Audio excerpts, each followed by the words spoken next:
Hello, I'm Dr. Witham with Texas Health Harris Methodist Fort Worth. We're here in the dedicated trauma OR, here for where we keep this room available to take care of trauma patients. I want to talk to you today about injuries and the dangers of Christmas lights, if you will.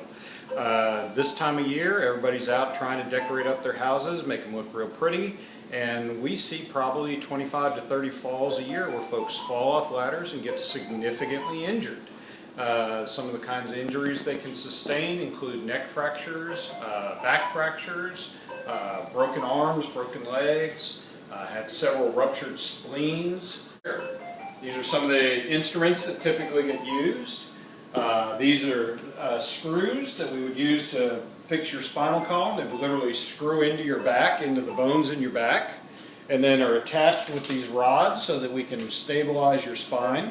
So if you think about it, it's kind of like Tinker Toys. You put a couple of these together, like so. You got a broken bone in the middle, and now that bone is nice and stable, and so you fixes your back that way. We prefer that not happen to you, so just try to stay off the ladders. Okay. If you happen to break your neck, the neurosurgeon will actually go in, and this plate, you can see how it's curved to fit your spine, but for your neck, but actually goes in there and gets bolted to your neck so that you can basically heal the broken bone in the neck. We'll often have folks who come in with broken ribs because they landed on their chest.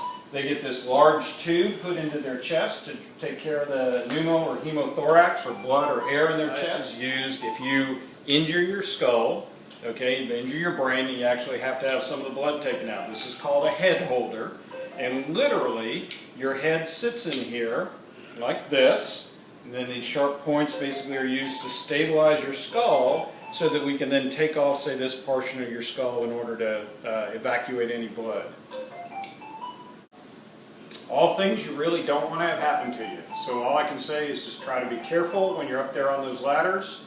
Make sure you have a spotter, make sure you got somebody holding the ladder, and please have a happy holidays.